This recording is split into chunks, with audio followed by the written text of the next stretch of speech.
After any sort of frightening near-death experience, it's very normal to become withdrawn and a little bit introverted, and people tend to then do everything they can to avoid having to face that same fear. 5 a.m. All of the men are sound asleep, except for one. I'm feeling dreadful. I've got an ear infection, I'm shaking. I know I'm shutting down, do you know what I mean? So, I'm not happy. I'm not happy going anywhere. Andy woke up this morning, first thing he said to me, he said, oh, I'm off. You're crying out loud. Paul and Joe have just gone. In fact, Paul's just gone because of you, Andy. If you thought you were going to go, why didn't you? I just found out that we're losing Andy in our final builder. It's almost panic stations. Are you suggesting we're leaving? Are you bollocks? Right, I'm walking away. I'll log you tied to a tree before you go. Andy's threatening to leave is all very well, but I lose patience. Part of me just wishes if he's going to go, he should just off, really.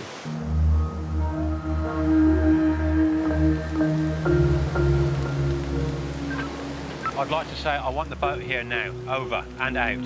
Bye. Just a day after deciding he would stay, Andy uses the emergency satellite phone to request an evacuation. Andy Pandy is leaving today. Something that I kind of predicted, really. I think Paul was just an excuse. So really, it was a shame that Paul had to go because Andy was always going to go in the end. Take care. I can't give myself or you guys anymore, I'm sorry. What can you do, you know? We're down to 11 people after not even a week. It's just embarrassing.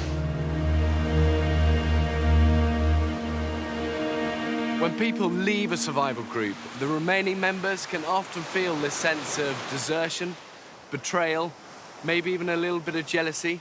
I mean, who wouldn't want to leave what for many of them really is a living hell? But ultimately, losing a negative influence will be a good thing for the long term of the group.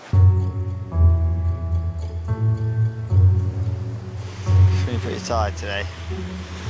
Well, you could do with some food. 8 days in, with barely a thing to eat, and delayed by Andy's departure, Little fish. the men resume their daily search for food. I don't know why people choose to do this in their free time. Fish? Yeah. I don't do a lot of it. Father-in-law lives it. Absolutely lives it. He's a Every day is a winding road. While the others hunt, 29-year-old Barney has volunteered for fire duty. I'm happy actually just pottering back at base. The group are worried that his near-death experience yesterday has knocked his confidence. He literally got swept off the rocks. He's got bumps and scrapes, and if it wasn't for Barney saving Ross's life, things would have been really serious. I think it's just a reminder of what this place is like. It just feels like everything around us is genuinely trying to kill us. He's such a nice guy, so easy to relate to. But I just felt a little bit sorry for him today, so I'm going to keep my eye on Barney.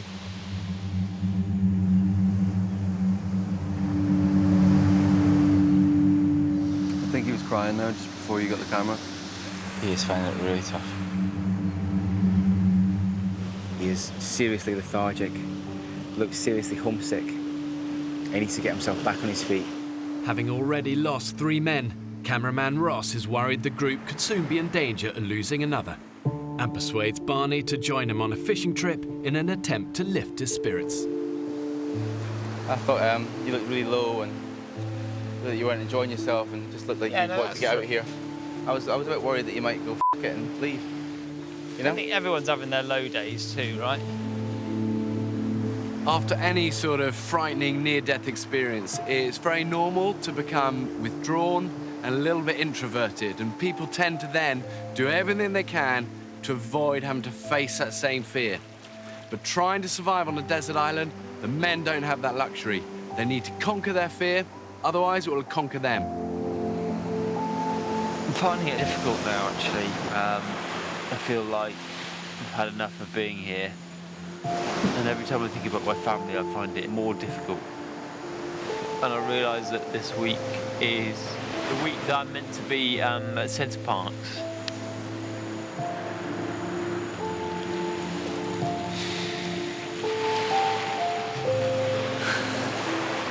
But I just wanted to kind of apologise